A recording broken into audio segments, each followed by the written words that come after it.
Greetings everyone, ये हमारे UPPSC mains answer writing का 6th डे है और हमेशा की तरह आज भी हम जीएस के चारों पेपर में से एक ही क्वेश्चन को यहाँ पर लेंगे और उसको डिस्कस करेंगे। लेकिन हम लेक्चर शुरू करने के पहले आपको बता दें कि यह वीडियो आप study for civil services channel पर देख रहे हैं और आप चाहें तो हमारे पेड कोर्सेज भी ज्वाइन कर सकते हैं। अगर आप यूपीएससी, यूपीपीएससी, एमपीपीएससी, बीपीएससी के लिए प्रिपेयर कर रहे हैं तो आप हमारे पेड कोर्सेज ज़रूर से ज्वाइन कर लें। इसमें आपको सभी के सभी पीडीएफ्स उपलब्ध करा दी जाएंगी। इसमें आपको पर्सनल गाइडेंस दी जाती है और हमारे जो रेगुलर टेस्ट होते हैं उससे आप अपने परफॉर्मेंस को भी घर बैठे रेगुलरली इवैल्यूएट कर सकते हैं।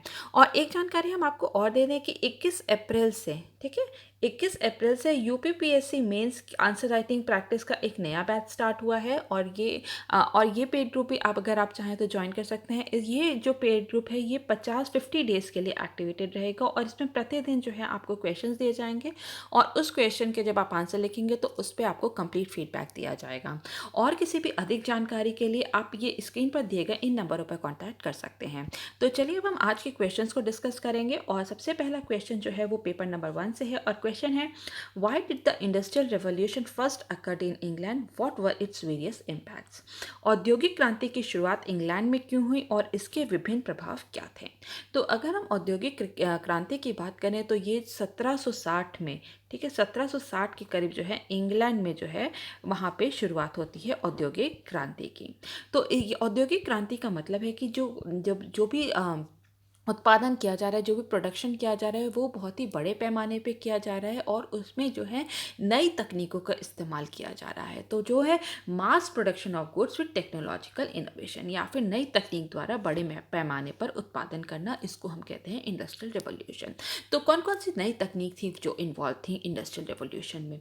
तो अगर हम उसमें बात करें तो हाइड्रो पावर, स्टीम इंजन, वाष्प इंजन, इलेक्ट्रिसिटी, विद्युत, कम्युनिकेशन, संचार, ठीक है, संचार और परिवहन सुविधा, ठीक है, इन सब चीज़ों को जो मिलाकर जब जो भी फैक्ट्रीज में, कारखानों में बहुत ही लार्ज स्केल पे बड़े पैमाने पे जो उत्पादन हो रहा था और उसे जगह जगह पहुंचाया जा रहा था कम्युनिकेशन और ट्रांसपोर्ट के ज़रिए, तो इसको पूरा नाम दिया गया किसका, इंडस्ट्रियल रिवॉल्यूशन का। तो इंडस्ट्रियल रिवॉल्यूशन केवल कारखानों तक सीमित ही नहीं था कि वहाँ पर जो है बहुत ही लार्ज स्केल में प्रोडक्शन हो रहा है तो हमने उसको इंडस्ट्रियल रिवॉल्यूशन दे दिया, इस इंडस्ट्रियल रेवोल्यूशन का नाम दे दिया। इंडस्ट्रियल रेवोल्यूशन का नाम इसलिए दिया गया क्योंकि इसके साथ साथ हम देखते हैं कि टेक्नोलॉजी में बहुत सारे जो हैं चेंजेस आए थे, ठीक है, टेक्नोलॉजी इनोवेशंस, टेक्नोलॉजी में बहुत सारे परिवर्तन आए थे। इसके बाद हम देखते हैं कि जो सोशल चेंजेस बहुत ज़्यादा देखने को मिले, पॉलिटिकल चेंजेस बहुत ज़्यादा देखने को मिले, कल्चरल चेंजेस जो हैं वो बहुत ज़्यादा देखने को मिले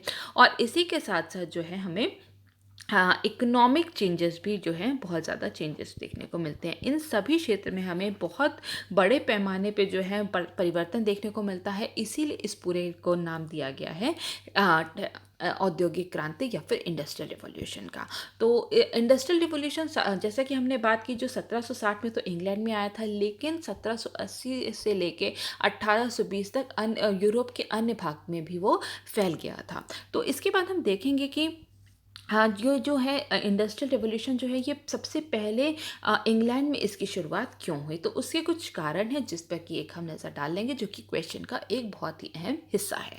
तो सबसे पहले हम देखेंगे कि राइज ऑफ कैपिटलिज्म, इंग्लैंड में जो है वो पूंजीवाद का जो है उसका उदय हो रहा था। सामंतवाद की जो डिक्लाइन के बाद, सामंतवाद के ख़त्म होने के बाद हम देखते हैं कि जो पूंजीवाद है उसका कहीं ना कहीं उदय हुआ, उसकी कहीं ना कहीं शुरुआत हुई। तो जो कैपिटलिज्म है उसका उसका एक से जो मेन सिद्धांत होता है, मेन प्रिंसिपल जो होता है वो होता है प्रॉफिट मेकिंग, ठीक है, प्रॉफिट मेकिंग। तो जब कैपिटलिस्ट जो पूंजीवाद थे वो किसको बढ़ावा देंगे, वो बढ़ावा देने लगे कि ज़्यादा से ज़्यादा मास प्रोडक्शन करो, वो भी जिससे कि कम लागत आए। तो उन लोग को बढ़ावा मिला कि कोई ऐसी तकनीक को लेकर आया जाए जिससे कि बड़े पैमाने पर उत्पादन भी किया जा सके और उसकी लागत भी कम आए। तो इसलिए जो है जो कैपिटलिज्म का जो उदय हुआ है या फिर कैपिटलिज्म का जो बढ़ावा मिला है उसकी शुरुआत हुई है, उससे जो है इंडस्ट्रियल रिवॉल्यूशन या औद्योगिक क्रांति को बहुत बड़ा बल मिलता है। इसके बाद हम देखते हैं change in demand with increasing number of town and cities, कस्बों और शहरों की बढ़ती संख्या के साथ मांग में भी बदलाव आता है। जब जहाँ पे जो अगर कारखाने कहीं लगे हैं तो जो जो और ग्रामीण, तो वहाँ की जो जहाँ कारखाने लगे हैं वो जो क्षेत्र है वो थोड़ा डेवलप हो जाएगा, तो वो शहरी इलाका हो जाएगा या फिर वो टाउन कहलाने लगेगा।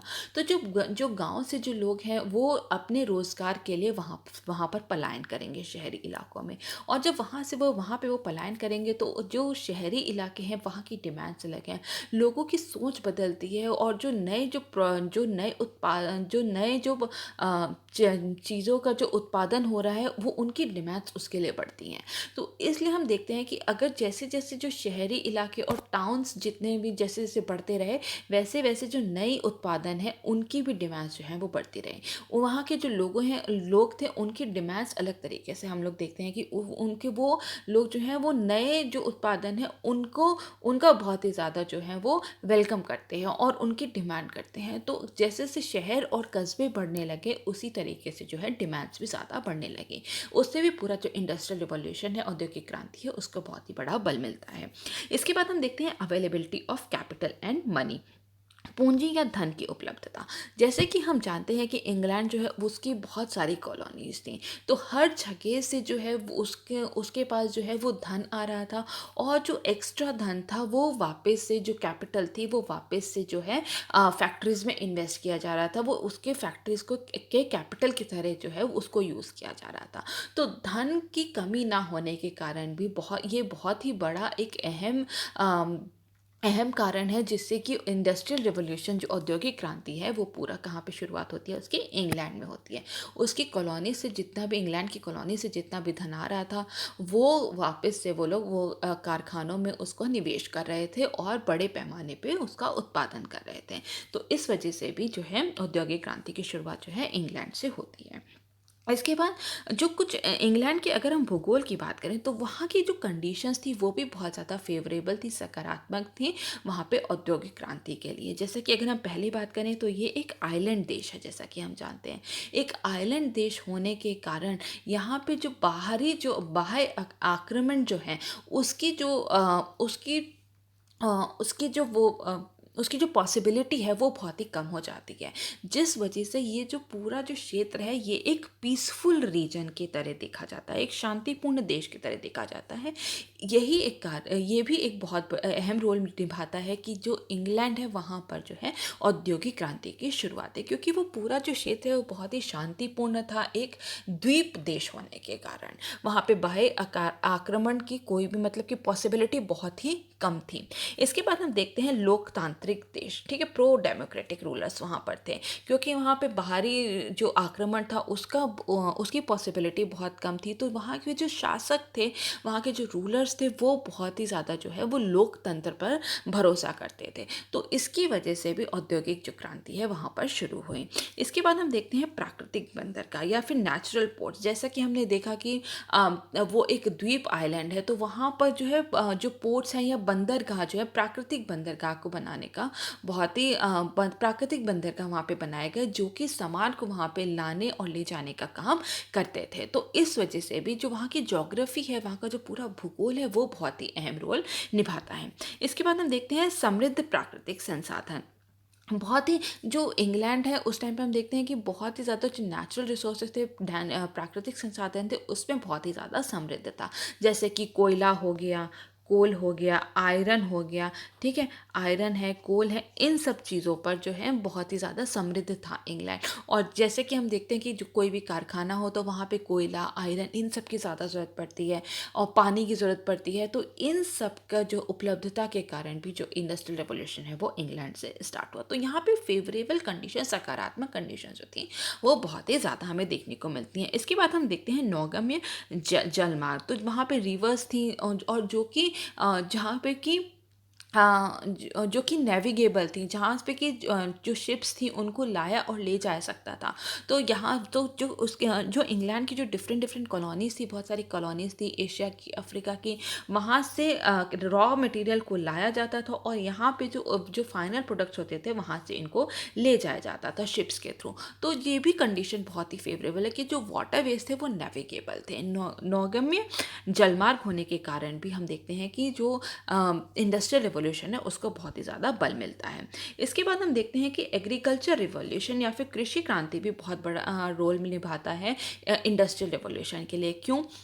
क्योंकि जो जितने भी एग्रीकल्चर सरप्लस थे, ठीक है, जब वहाँ पे कृषि क्रांति हुई, वहाँ पे मशीनों द्वारा जो है कृषि करने लगे, फार्मिंग जो है वो मशीनों द्वारा करने लगे, तो उससे उनको प्रॉफिट जो है वो बहुत ज़्यादा होने लगा, उनका जो प्रोडक्शन था वो बहुत ही ज़्यादा होने लगा।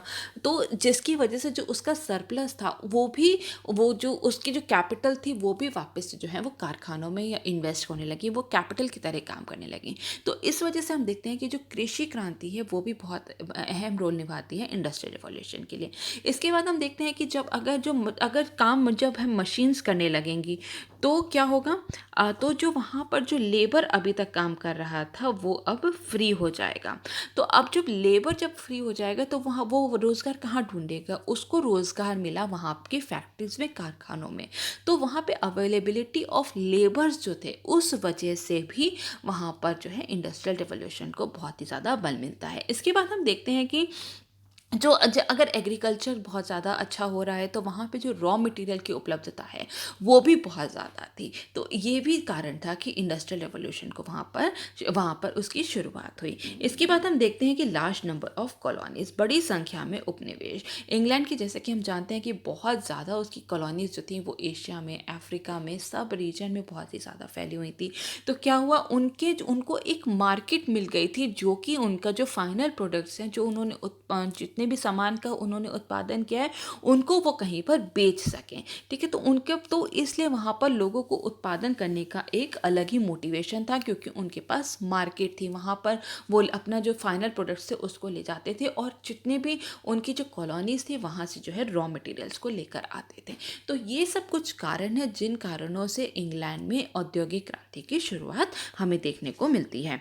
इसके बाद हम बात करेंगे कि इसके क्या क्या इम्पैक्ट्स थे। तो सबसे पहले इसका हम बात करेंगे आर्थिक प्रभाव की, या फिर हम कह सकते हैं इकोनॉमिक इम्पैक्ट की।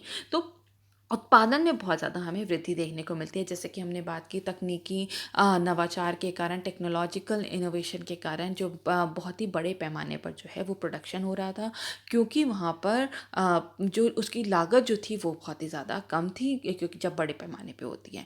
ठीक है, तो उत्पादन में बहुत ही ज़्यादा वृद्धि हमें देखने को मिलती है। इसी के साथ हमें अर्बनाइजेशन देखने को मिलता है, या फिर शहरीकरण। जहाँ पे भी फैक्ट्रीज थी, जहाँ पे फैक्ट्रीज कहाँ होती हैं, जहाँ पे कि बहुत सारी नेचुरल रिसोर्सेज होती हैं, जैसे कि पानी की उपलब्धता, या फिर हम कह सकते हैं आयरन और कोल, जहाँ पे उपलब्ध था उसी के आसपास कारखाने को लगाया गया, और जब वहाँ पे कारखाने लगाए गए वहाँ वो क्षेत्र जो था वो और डेवलप होने लगा। तो वहाँ पे बहुत सारी सुविधाएं लोगों को मुहैया होने लगी, जिसकी वजह से जो है वहाँ पे शहरीकरण को बहुत ज़्यादा बढ़ावा मिला। इसके बाद हम देखते हैं आर्थिक असमानता बहुत ज़्यादा होने लगी, क्योंकि ये जो पूरी जो सोसाइटी थी वो दो क्लास में बढ़ गई। एक थी जो रोज़गार दे रहा था, कैपिटलिस्ट क्लास, और दूसरा था जो कि वहाँ पे जो एम्प्लॉयज़ जो थे वो काम कर रहे थे। तो आर्थिक असमानता जो थी वो बहुत ही ज़्यादा बढ़ गई थी, क्योंकि जो जितने भी जो एम्प्लॉयज़, जहाँ जो जितने भी जो लेबर थे जो कारखानों में काम कर रहे थे, उनकी अगर हम हालत देखें या फिर हम उनकी जो दशा देखें तो वो बहुत ही ज़्यादा कमज़ोर थी, वो बहुत ही ज़्यादा निर्दयी थी। उन लोग को बहुत ही ज़्यादा एक्सप्लॉइट किया गया था, उनको कम पैसों पर ज़्यादा ओवर टाइम कराया जाता था। तो जिस वजह से जो वहाँ के जो कैपिटलिस्ट थे वो तो बहुत ही फल फूल रहे थे जगह जगह से प्रॉफिट कमा के, लेकिन जो लेबर क्लास थी उनका बहुत ही ज़्यादा शोषण किया जा रहा था। तो आर्थिक असमानता हमें बहुत ज़्यादा देखने को मिलती है। बैंकिंग और मुद्रा की सुविधा बहुत ज़्यादा थी। ठीक है, तो जैसे कि अच्छा, तो एक बैंकिंग और ठीक है, बैंकिंग और मुद्रा की सुविधा तो वहाँ पे थी लोगों को। जब वहाँ पे बहुत ही ज़्यादा लार्ज स्केल में प्रोडक्शन होने लगा, वहाँ पे जो बहुत ही ज़्यादा ट्रेड होने लगा, तो वहाँ पे जो पैसों की जो अहमियत है उस पैसों पर बहुत ही ज़्यादा बल दिया गया, जिसके कारण वहाँ पे बैंकिंग सुविधा जो है वो उपलब्ध कराई गई। ठीक है, और ये जो बैंक थे, ठीक है, जैसे बैंक ऑफ इंग्लैंड है या फिर और जो फाइनेंशियल इंस्टीट्यूशन है, इन्होंने भी काम किया किसका, इंडस्ट्रियल रिवॉल्यूशन को लाने के लिए, क्योंकि इन्होंने वो जो पैसा था सरप्लस मनी जो थी उसको वापस से कैपिटलिस्ट को जो है उस उनको लोन के रूप में दिया कम रेट ऑफ इंटरेस्ट में। इसकी वजह से भी जो है इंडस्ट्रियल रिवॉल्यूशन जो है वो आया था। तो ये भी एक कारण है, जो बैंकिंग फैसिलिटी है या फिर हम फाइनेंशियल इंस्टीट्यूशन ने भी एक बहुत बड़ा रोल निभाया इंग्लैंड में इंडस्ट्रियल रिवॉल्यूशन को लाने के लिए। इसके बाद हम देखते हैं फ्री ट्रेड या फिर मुक्त व्यापार। हाँ, तो हम औद्योगिक क्रांति के बाद हम देखते हैं कि जो फ्री ट्रेड है उसको भी बहुत ज़्यादा उस पर जोर दिया गया, क्योंकि जो अब तक जो क्या था, अब तक जो है एक प्रोटेक्शनरिस्ट या फिर संरक्षण दिया जाता था। जितनी भी फैक्ट्रीज होती थी, कारखाने होते थे, उनको बहुत ही ज़्यादा संरक्षण दिया गया था। लेकिन औद्योगिक क्रांति के बाद जो है मुक्त व्यापार या फिर फ्री ट्रेड को पर बहुत ही ज़्यादा बल दिया गया। और हम देखते हैं कि 1813 में, ठीक है, 1813 में एक चार्टर एक्ट जो है इंग्लैंड का जो पास हुआ था, उसमें ईस्ट इंडिया कंपनी के एकाधिकार को, मोनोपोली को भी ख़त्म कर दिया गया था। तो हम ये देखते हैं कि और किस पे जोर दिया गया, इस पे जोर दिया गया फ्री ट्रेड पे। तो कहीं ना कहीं जो है हर तरीके से बहुत सारे जो है हम देखते हैं कि आर्थिक बदलाव यहाँ पर आने लगे थे औद्योगिक क्रांति के बाद। इसके बाद डिक्लाइन ऑफ कॉटेज इंडस्ट्रीज, कुटीर उद्योगों की बहुत ज़्यादा गिरावट हुई थी, क्योंकि जितने भी जितने भी कारखाने थे वहाँ पे बहुत ही बड़े पैमाने पे जो है प्रोडक्शन हो रहा था। और सबसे पहले जो हम इंडस्ट्रियल रिवॉल्यूशन में जो सबसे पहले जो हम रिवॉल्यूशन देखते हैं वो होता है कपड़ा उद्योग में, ठीक है। तो यहाँ पर कपड़ा उद्योग में बहुत ज़्यादा रिवॉल्यूशन देखने को मिलता है। तो जब वो मास प्रोडक्शन जब फैक्ट्री में होने लगा मशीनों के द्वारा, तो कॉटेज इंडस्ट्री जो थी वो उनको बहुत ही जो है क्षति पहुंची थी। तो हम देखते हैं कि जो कॉटेज इंडस्ट्री थी या कुटीर उद्योग था, उसमें बहुत ही ज़्यादा हमें गिरावट देखने को मिलती है औद्योगिक क्रांति के बाद। इसके बाद अगर हम कुछ सोशल इम्पैक्ट्स की बात करें, मतलब कि सामाजिक प्रभाव की बात करें, तो मानवीय संबंधों में बहुत ज़्यादा परिवर्तन आने लगे, क्योंकि जो जितने भी लोग थे वो गाँव से पलायन करके अब शहरों की तरफ आ रहे थे। तो जो पूरा जो और वो अपनी फैमिलीज़ के साथ भी नहीं रह रहे थे। तो जो पूरा जो मानवीय संबंध था वो बहुत ही ज़्यादा डिक्लाइन हो रहा था। जो जॉइंट फैमिली थी, ठीक है, जॉइंट फैमिली जो थी उसमें बहुत ही ज़्यादा डिक्लाइन हो रहा था जॉइंट फैमिली में। इसके बाद हम देखते हैं कि जो कैपिटलिस्ट थे वो सबसे ज़्यादा इम्पोर्टेंस किसको देते, वो मशीन्स को देते। मशीन और लेबर के जो रिलेशनशिप है उसको बहुत ज़्यादा इंपॉर्टेंस देते थे। लेबर रिलेशनशिप को इतनी ज़्यादा इंपॉर्टेंस नहीं मिल रही थी। तो हम पूरा देखते हैं कि ह्यूमन रिलेशंस में बहुत ही ज़्यादा परिवर्तन हमें देखने को मिलता है। इसके बाद राइज इन स्लम्स एरिया, झुग्गी बस्तियों में बहुत ही ज़्यादा वृद्धि देखने को मिलती है, क्योंकि जब जब लोग वहाँ से जब पलायन करके आ रहे थे, तो वहाँ पे जो वहाँ से अपने गांव से तो आ गए वहाँ पे शहर की तरफ, लेकिन वहाँ पे जो शहर के जो अपने जो खर्चे थे वो लोग व्यय नहीं कर पा रहे थे। तो क्या होता था, वो लोग एक थोड़े दूर पे कहीं पर अपना घर ले लेते थे, जो कि बहुत ही जो है गंदा बस्ती जो है वो झुग्गी झोपड़ी वाला इलाका था, क्योंकि वहाँ पे जो है उनके जो रेंट थे वो बहुत ही कम होते थे, जिस वजह से जो है झुग्गी झोपड़ियों को जो है उनकी बहुत ही ज़्यादा वहाँ पे वृद्धि हमें देखने को मिलती है। वुमेन और चाइल्ड लेबर फोर्स को जो है महिलाओं बाल श्रम बल पर की भी बहुत ज़्यादा भागीदारी होती है, ठीक है। जो फैक्ट्रीज थी, कारखाने थे, वहाँ पे महिलाएं बहुत ज़्यादा काम कर रही थी, बच्चे बहुत ज़्यादा काम कर रहे थे। इसके बाद हम देखते हैं सामाजिक असमानता भी बहुत ज़्यादा बढ़ हमें देखने को मिलता है, ठीक है। सामाजिक, जैसे कि हमने इकोनॉमिक, अगर हमने आर्थिक असमानता देखी थी, तो उसी तरीके से यहाँ पे सामाजिक असमानता भी देखने को मिलती है, क्योंकि जो पूरी सोसाइटी थी वो दो भागों में बट गई थी, एक बुर्जुआ में और दूसरा सर्वहारा वर्ग में, ठीक है। तो एक था जो कैपिटलिस्ट क्लास थी और दूसरा जो था वो लेबर क्लास थी या फिर जो एम्प्लॉयज़ थे वहाँ के। तो इस तरीके से हम देखते हैं कि वहाँ पे सोशल या फिर सामाजिक प्रभाव भी बहुत ज़्यादा हमें देखने को मिलते हैं। इसके बाद अगर हम बात करें पॉलिटिकल इम्पैक्ट्स की या फिर राजनीतिक प्रभाव की, तो कॉलोनियों की संख्या में बहुत ही ज़्यादा वृद्धि हुई, क्योंकि उन लोग की जो भूख थी रॉ मटेरियल्स की और मार्केट की, उसकी वजह से उन्होंने और भी ज़्यादा जो है और भी ज़्यादा देशों में जगहों पर जो है अपनी उनको भी कॉलोनी बनाया। तो उस जिसके कारण जो उनकी कॉलोनीज थी उनकी संख्या में बहुत ही ज़्यादा वृद्धि हुई। जो कंट्रीज़ थी उनको भी दो भाग में बांट दिया गया, एक थी विकसित और एक थी अविकसित देशों में जो है उनको बांट दिया गया। विकसित देश कौन थे जहाँ पर कि कारखाने लगे थे, इंडस्ट्रियल रिवॉल्यूशन आ गया था, और जो रॉ मटेरियल्स प्रोवाइड कर रहे थे जहाँ पे उतनी ज़्यादा सुविधाएं नहीं थी, वो जो थी वो है अविकसित देश। तो पूरे जो अगर हम कंट्रीज़ देखें तो उनको दो दो तरीके से विभाजित उनको भी कर दिया गया था। ठीक है, यूरोपीयकरण सब जगह हम लोग को देखने को मिलता है, यूरोपियनाइजेशन देखने को मिलता है। क्यों? क्योंकि जो अगर यूरोप के में इंडस्ट्रियल रिवॉल्यूशन जब आया तो उनके जो सामान थे वो कई अलग अलग देशों में उनको पहुंचाया गया। तो उसी तरीके से जो है वहाँ के पे जो उसी तरीके से जो है लोगों की सोच बदली, उसी तरीके से लोगों की जो है ज़रूरतें बदली, उसी तरीके से लोगों को सामान उपलब्ध कराया गया। तो कहीं ना कहीं हम देखते हैं कि जो सब जगह पर जो है यूरोपीयकरण को देखा गया। इसके बाद लेबर रिफॉर्म्स बहुत ज़्यादा देखने को हमें मिलते हैं। श्रम सुधार कारखाना अधिनियम पारित किए गए, क्योंकि वहाँ पे जो लेबर्स की जो कंडीशन थी वो बहुत ही पुअर थी, वो बहुत ही ख़राब थी। वहाँ पे बच्चे जो थे वो ओवर टाइम कर रहे थे, 9-9 10-10 घंटे काम कर रहे थे। वुमेन बहुत ज़्यादा काम कर रही थी, बहुत देर तक काम कर रही थी। तो इन सब की जो हालत थी उनको सुधारने के लिए जो लेबर यूनियंस का जो है वो फॉर्मेशन होता है। तो पूरी तरीके से हम देखते हैं, और उनकी फिर डिमांड थी कि जो फैक्ट्री एक्ट्स है वो लेकर आया गया। तो इस तरह हम देखते हैं कि बहुत ज़्यादा राजनीतिक प्रभाव भी पड़ता है। तो इसके अब हम लास्ट बात करेंगे कि इससे इंडिया पर क्या इम्पैक्ट पड़ा। तो हम देखते हैं change in the nature of trade, व्यापार में परिवर्तन। पहले इंडिया क्या करता था, पहले यहाँ पे इंडिया जो था, इंडिया के जो इंग्लैंड वगैरह में जो यहाँ के जो रेशम था या फिर जो सूती कपड़े थे उसकी डिमांड बहुत ज़्यादा थी। यहाँ तक कि जो इंग्लैंड की रानी वगैरह थी वो भी जो है वहाँ के यहाँ के जो बनाए गए कपड़े थे उसको पहनती थी, और उसको पहनने में बहुत ही ज़्यादा गर्व महसूस करती थी। लेकिन अब क्या हो रहा था, यहाँ पे जो इंडिया था वो केवल जो रॉ मटेरियल जो है उसको सॉरी जो रॉ मटेरियल है उसको उसको भेज रहा था, और वहाँ से जो है वो फाइनल प्रोडक्ट को लेकर आ रहा था। तो हम देखते हैं कि पूरा पूरा जो ट्रेड स्ट्रक्चर है उसमें बहुत ही ज़्यादा बदलाव आता है।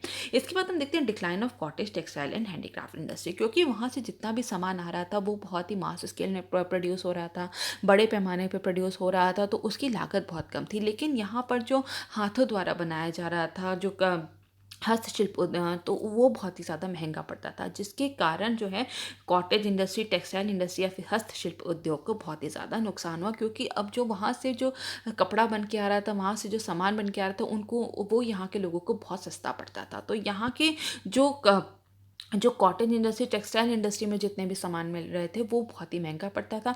तो लोगों ने इसको खरीदना बंद कर दिया, जिसकी वजह से हम देखते हैं कि कुटीर कपड़ा और हस्तशिल्प उद्योग का हमें ह्रास देखने को मिलता है या फिर नुकसान देखने को मिलता है।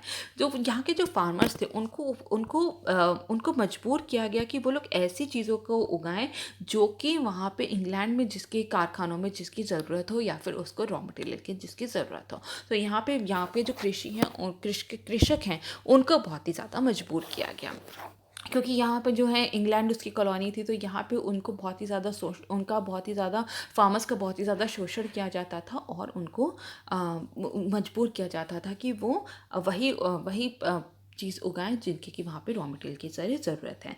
रेलवे लाइंस को यहाँ पे इंडिया में शुरुआत की गई। क्यों? क्योंकि रेलवे लाइंस की इंडिया में शुरुआत की गई ताकि जो है वहाँ तो ये जो रॉ मटेरियल जो इंडिया में प्रोड्यूस हो रहा है उसको पोर्ट्स तक ले जाया जा सके, और वहाँ से जो सामान आ रहा है, वहाँ फाइनल प्रोडक्ट्स जो आ रहे हैं उसको देश के विभिन्न स्थानों में उसको जो है उनको डिस्ट्रीब्यूट किया जा सके। तो इस तरीके से हम देखते हैं कि इसका जो औद्योगिक क्रांति है वो पहले तो शुरुआत होती है इसकी इंग्लैंड में, और उसके बाद ये कई सारे यूरोपियन कंट्रीज़ में भी फैलती है, और इसके हमने बहुत सारे इम्पैक्ट्स की भी बात कर ली। ठीक है, अब हम इसके बाद नेक्स्ट क्वेश्चन की बात करेंगे जो कि है पेपर नंबर 2 से। तो क्वेश्चन है, what is the strategic significance of Indo Pacific region for India, also discuss the measures taken by India to counter the growing presence of China in the region. मतलब कि भारत के लिए भारत प्रशांत क्षेत्र का सामरिक महत्व क्या है, क्षेत्र में चीन की बढ़ती उपस्थिति का मुकाबला करने के लिए भारत द्वारा उठाए गए कदम पर भी चर्चा करें। तो अब हम इसको पूरा भी इस पर हम एनालिसिस करेंगे। तो हमारा जो नेक्स्ट क्वेश्चन है वो पेपर नंबर 2 से है, और क्वेश्चन है, what is the strategic significance of Indo Pacific region for India, also discuss the measures taken by India to counter the growing presence of China in the region. मतलब कि भारत के लिए भारत प्रशांत क्षेत्र का सामरिक महत्व क्या है, क्षेत्र में चीन की बढ़ती उपस्थिति का मुकाबला करने के लिए भारत द्वारा उठाए गए कदम पर भी चर्चा करें। तो इसमें सबसे पहले हम बात करेंगे कि आखिर ये इंडो पैसिफिक रीजन जो है वो है क्या।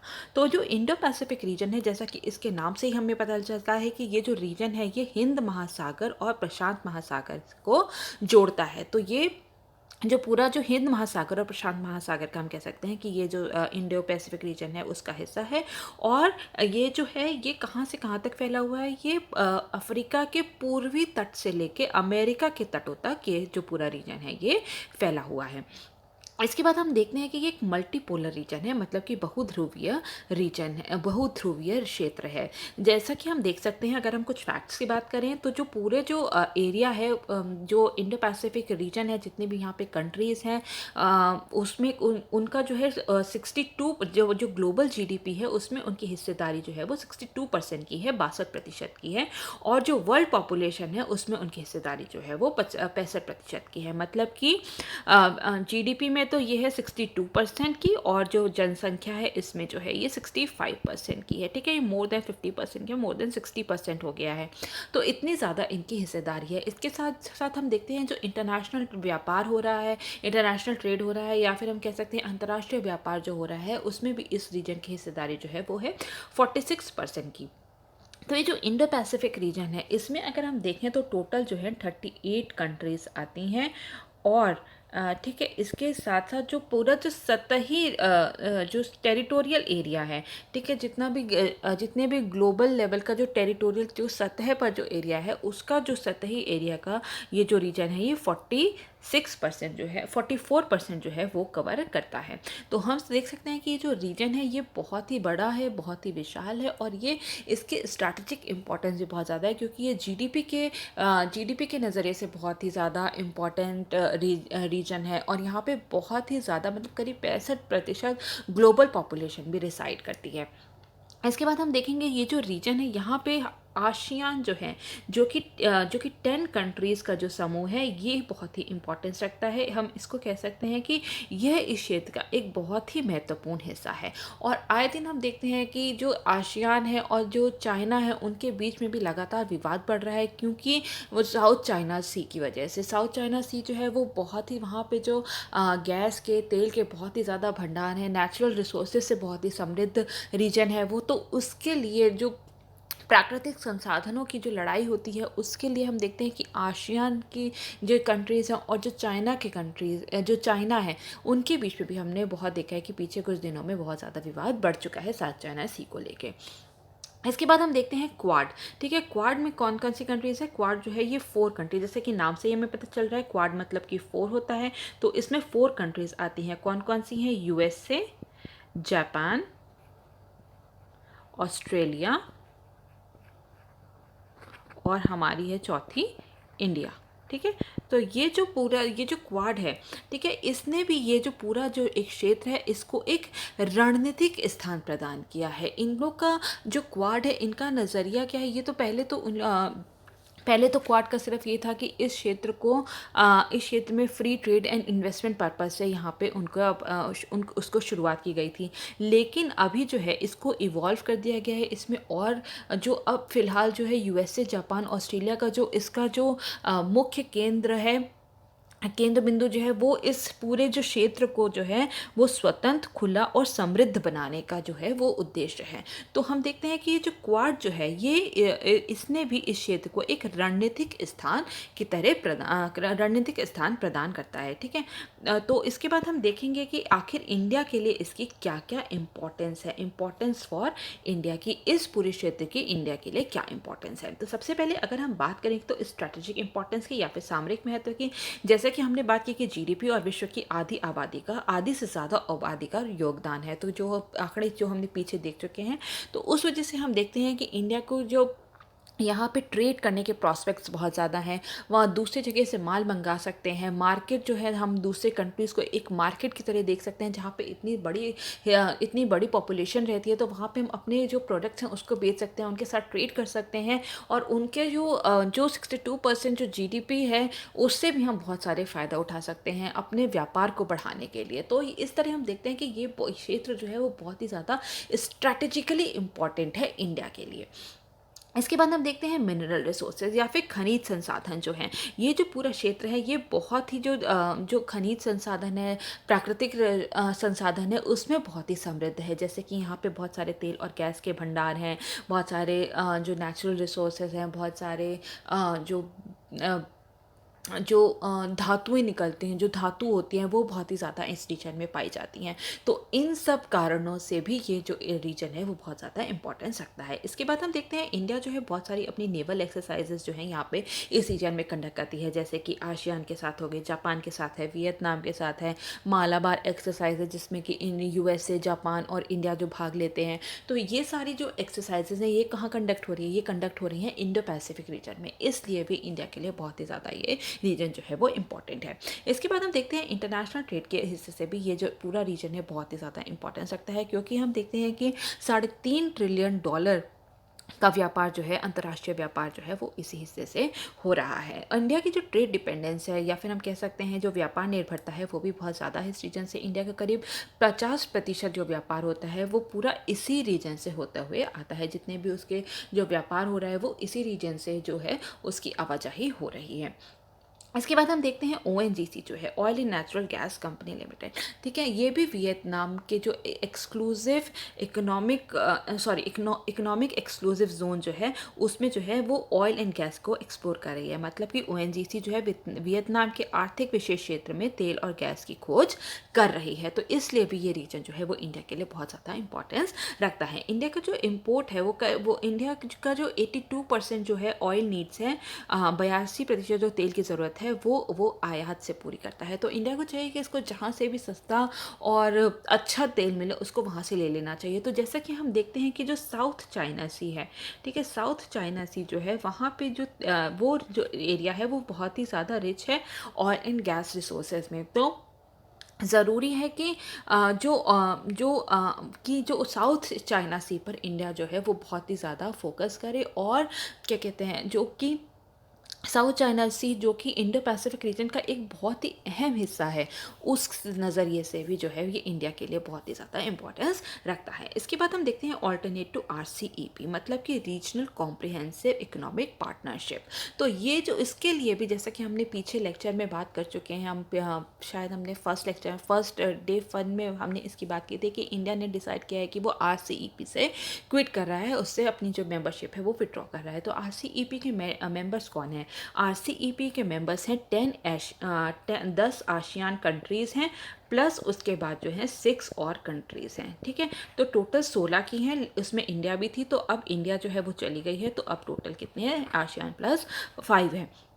तो ये अगर हमारा इस एरिया में अगर हमारा प्रभुत्व कम होता है तो क्या होगा? तो चाइना जो है वो अपनी जो उसकी प्रेजेंस जो है इस रीजन में और बढ़ जाएगी, क्योंकि वो आसियान जितनी भी कंट्रीज़ हैं उनको बहुत ज़्यादा इन्फ्लुएंस कर सकता है। तो इसलिए इंडिया को चाहिए कि आसियान को आरसीईपी के बाहर भी उनके साथ अपने जो है ट्रेड रिलेशंस हैं या फिर अपने जो टाइप्स हैं उसको और भी स्ट्रॉन्ग बना सके, ताकि उसकी जो पूरा जो प्रभुत्व है इस रीजन में वो कायम रह सके। तो हम इसे एक आरसीईपी के ऑल्टरनेट एरिया की तरह भी देख सकते हैं। इसके बाद हम देखते हैं कि ये जो पूरा एरिया है ये और different parts of the world को एक बेहतर जो है वो कनेक्टिविटी या फिर उसको जोड़ने के लिए काम करती है। ठीक है, तो अगर यूरोप जाना है या फिर अमेरिका जाना है तो इस रीजन से होते हुए जाया जा सकता है। तो इसलिए भी कनेक्टिविटी के नज़रिए से भी ये जो पूरा रीजन है ये बहुत ही ज़्यादा इंपॉर्टेंस रखता है इंडिया के लिए। इसके बाद जैसे कि हमने बात की कि आसियान जो है वो पूरे जो आसियान कंट्रीज़ जो हैं वो इन दोनों ओशंस को कनेक्ट कर रही हैं, उनके हार्ट पे बैठी हुई हैं ऐसा माना जाता है। तो आसियान जो है इन दोनों महासागरों मतलब कि हिंद महासागर और प्रशांत महासागर को जोड़ रही हैं। इसके बाद बहुत सारे जो इंफ्रास्ट्रक्चर प्रोजेक्ट्स हैं उनके लिए भी बहुत ज़्यादा ये क्या कहते हैं इंडिया के लिए बहुत ज़्यादा इम्पॉर्टेंस रखता है ये पूरा रीजन। ठीक है, जैसे कि हम देख रहे हैं कि जो चाइना की प्रेजेंस बहुत ही ज़्यादा बढ़ रही है इन दिनों। बहुत सारी कंट्रीज़ में बहुत सारे इंफ्रास्ट्रक्चर प्रोजेक्ट जो है वो चाइना लेकर आ रही है। जैसे कि ग्वादर पोर्ट है पाकिस्तान में, हम्बनटोटा पोर्ट जो कि श्रीलंका से उसे हाल ही में मिला है। सितवे पोर्ट है म्यांमार का, या फिर हम कह सकते हैं चिटगांव पोर्ट है जो बांग्लादेश का है।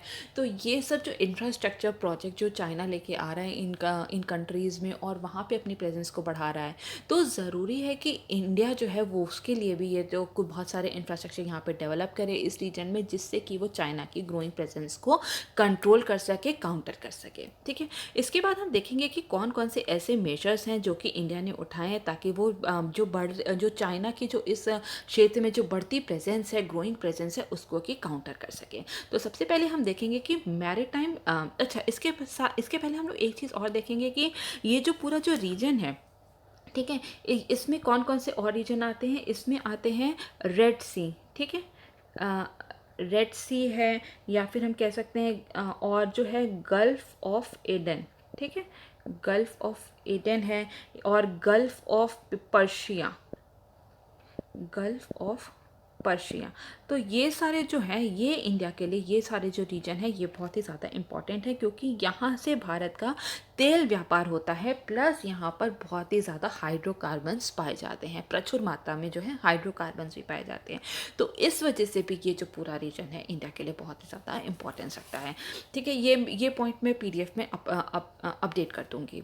इसके बाद हम देखेंगे कि कौन कौन से मेजर्स हैं जो कि चाइना को इंडिया ने लिए हैं, जिससे कि चाइना की ग्रोइंग प्रेजेंस को काउंटर किया जा सकता है, उसको रोका जा सकता है, या फिर हम कह सकते हैं उसको टैकल किया जा सकता है। तो इंडिया ने बहुत सारे ऐसे अपने मैरीटाइम अलायंसेस बनाए हैं, या फिर हम कह सकते हैं समुद्री गठबंधन बनाए हैं, जिससे कि वो बढ़ती हुई चाइना की प्रेजेंस को जो है वो रोक सकता है। जैसे कि फॉर एग्जांपल जो है क्वाड जैसे हमने बात की है कि 4 देशों का समूह है, USA, जापान, इंडिया और ऑस्ट्रेलिया का। ठीक है, तो क्वाड जो है इस पूरे क्षेत्र को स्वतंत्र, खुले और समृद्ध और सुरक्षित करना चाहता है। तो ये जो पूरा जो और इसके साथ साथ क्वाड का क्या अब एक उद्देश्य है कि ये जो इस जो पूरे क्षेत्र में जो चाइना की जो प्रेजेंस बढ़ रही है, उसका जो पूरा रोल जो उभर के आ रहा है, उसको और काउंटर करना, उसको और रोकना। जैसे कि बेल्ट एंड रोड इनिशिएटिव से जो चाइना है इस रीजन को पूरे इस पर कब्जा करना चाहता है, तो इसके लिए इंडिया ने भी बहुत सारे मैरीटाइम अलायंसेस बनाए हैं, जैसे कि क्वाड, जो कि इस रीजन के लिए बहुत ही ज़्यादा इम्पोर्टेंस रखता है। ठीक है, इसके बाद हम देखते हैं क्लोज टाइज विद यूएसए के साथ इसने बहुत ही ज़्यादा क्लोज टाई रखे हैं, बहुत ही घनिष्ठ संबंध बनाए हैं। पिछले अगर हम 20 साल में देखें तो अमेरिका और इंडिया के रिलेशंस में काफ़ी सुधार हुआ है।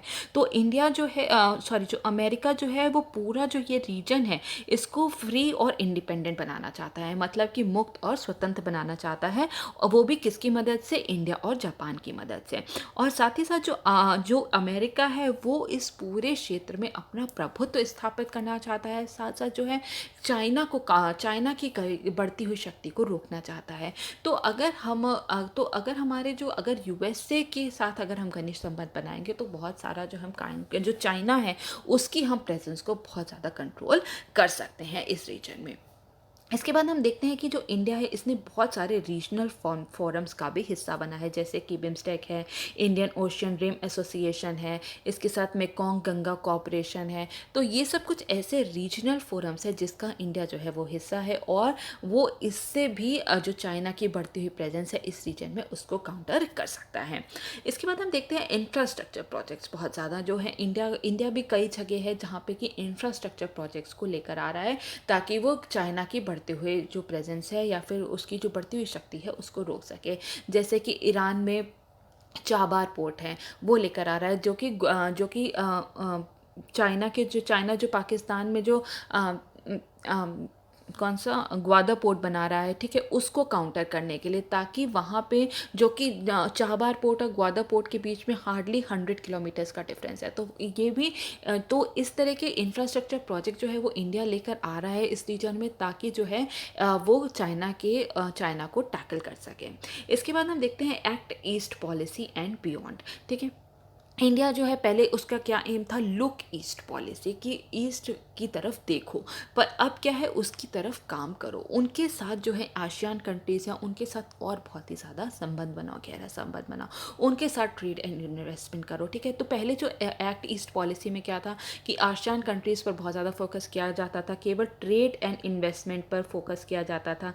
लेकिन अगर हम हाल ही के दिनों में देखें, ठीक है, अगर हम हाल ही के दिनों में देखें तो ये ट्रेड एंड इन्वेस्टमेंट से बहुत ज़्यादा बढ़ चुका है। अब साइबर सिक्योरिटी जो है, मैरीटाइम सिक्योरिटी है, इन सब चीज़ों पर भी ध्यान दिया जा रहा है आसियान कंट्री के साथ। तो अपने जो रिलेशंस हैं जो इंडिया आसियान कंट्रीज़ के साथ बहुत ज़्यादा बढ़ा रहा है। इसके साथ साथ हम देखते हैं शांग्रीला डायलॉग में भी हमारे जो प्रधानमंत्री हैं उन्होंने आसियान कंट्रीज से बहुत ज़्यादा जो है फोकस किया था और उसको बहुत ही ज़्यादा महत्व दिया था। इसके साथ ज़रूरी है कि हम केवल ये जो हिंद महासागर वाले रीजन में नहीं, पैसिफिक रीजन में जितनी भी कंट्रीज़ हैं उन पर भी बहुत ज़्यादा ध्यान दें, ताकि हम पूरे रीजन पे अपना प्रभुत्व कायम कर सकें। जैसे कि फ़िजी हो गया, कुक आइलैंड्स हो गए, किरीबाती है, तो इन सब जगहों पर भी ज़रूरी है कि हम अपने जो है अपने अपने रिलेशंस बहुत अच्छे करें। जैसे कि हमने बात की कि टोटल 38 कंट्रीज़ जो हैं वो इस रीजन में है, तो केवल हम आसियान जो 10 कंट्री के समूह पर नहीं, उसके हमें बियॉन्ड पर भी देखना पड़ेगा चाइना की ग्रोइंग प्रेजेंस को रोकने के लिए। इसके बाद हम देखते हैं एशिया अफ्रीका ग्रोथ कॉरिडोर पे इंडिया काम कर रहा है, जो कि एक इंडिया और जापान का एक इनिशिएटिव है, उसकी पहल है एशिया अफ्रीका ग्रोथ कॉरिडोर, जो कि काउंटर की बढ़ती हुई शक्ति को रोकेगा। इसके साथ साथ हम देखते हैं कि और भी बहुत सारे ऐसे जो चाइना अगर हम जापान से अपने घनिष्ठ संबंध बनाते हैं तो भी हम बहुत ज़्यादा जो है चाइना की बढ़ती हुई प्रेजेंस को हम रोक सकते हैं। क्योंकि जैसा कि हमने हाल ही के दिनों में देखा है कि जो जो अ, जो जापान है उसने बांग्लादेश में एक इंफ्रास्ट्रक्चर प्रोजेक्ट लगाने की बात की है, श्रीलंका में एक इंफ्रास्ट्रक्चर प्रोजेक्ट लगाने की बात की है, पोर्ट बनाने की बात की है। तो इन सब चीज़ों से भी हम क्या कर सकते हैं, चाइना की प्रेजेंस को रोक सकते हैं। श्रीलंका में जैसा कि हम जानते हैं कि वहाँ पर जो हम्बनटोटा पोर्ट है वो उसने हाल ही में श्रीलंका से ले लिया। तो श्रीलंका में जो त्रिंकोमाली पोर्ट है, अगर जापान उसको बनाता है तो उससे जो है हम्बनटोटा पोर्ट का जो महत्व है वो बहुत ही ज़्यादा कम हो जाएगा। तो इस तरह से कि अगर हम जापान के साथ अपने घनिष्ठ संबंध बनाते हैं तो उससे भी हम चाइना की बढ़ती हुई शक्ति को हम रोक सकते हैं। इसके बाद ज़रूरी है कि हम साउथ चाइना सी पर जो है फोकस करें, क्योंकि जहाँ पे भी ये माना जाता है कि जिस भी देश के पास ज़्यादा प्राकृतिक संसाधन है, तेल रिसोर्सेज बहुत ज़्यादा हैं, ऑयल एंड गैस रिसोर्सेज बहुत ज़्यादा हैं, वही आज के डेट में वही जो देश है वो एक बहुत बड़ी शक्ति के रूप में उभरता है। तो ज़रूरी है कि हम साउथ चाइना सी पर भी फोकस करें, जहाँ पर कि प्राकृतिक संसाधन का बहुत बड़ा भंडार है। इसके बाद ज़रूरी है कि हम अंडमान एंड निकोबार आइलैंड पर फोकस करें, क्योंकि ये जो पूरा एरिया जो अंडमान एंड निकोबार आइलैंड है ये मलक्का स्ट्रेट के पास है, ठीक है, मलक्का स्ट्रेट के पास है। और ये जो और यहाँ से अंडमान एंड निकोबार से हम लोग जो जितनी भी चाइना की जो सबमरीन एक्टिविटीज़ हैं उस पर हम बहुत ही ज़्यादा फोकस कर सकते हैं, उस पर हम उसको हम हमेशा ट्रैक कर सकते हैं। तो ज़रूरी है कि अंडमान एंड निकोबार आइलैंड पर बहुत ही अच्छा इंफ्रास्ट्रक्चर बनाया जाए, वहाँ पे बहुत ही ज़्यादा जो नेवीज़ को डिप्लॉय किया जाए, सबमरीन्स को डिप्लॉय किया जाए, ताकि जो जितना भी अगर हमें चाइना से कोई भी डर है तो वहाँ से हमें टैकल कर सकें।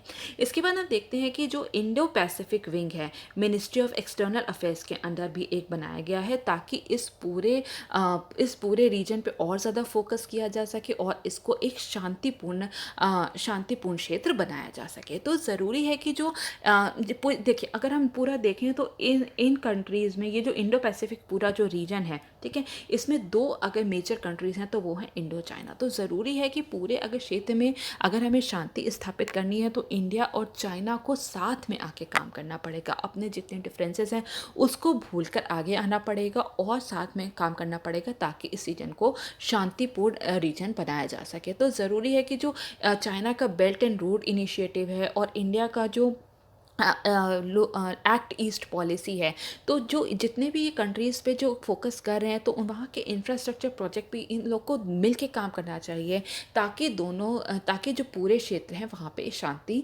स्थापित की जा सकें। तो ये हमने पूरा बात कर ली कि इंडो पैसिफिक रीजन के बारे में, ठीक है। अब हमारा नेक्स्ट क्वेश्चन होगा, वो होगा पेपर नंबर 3 से।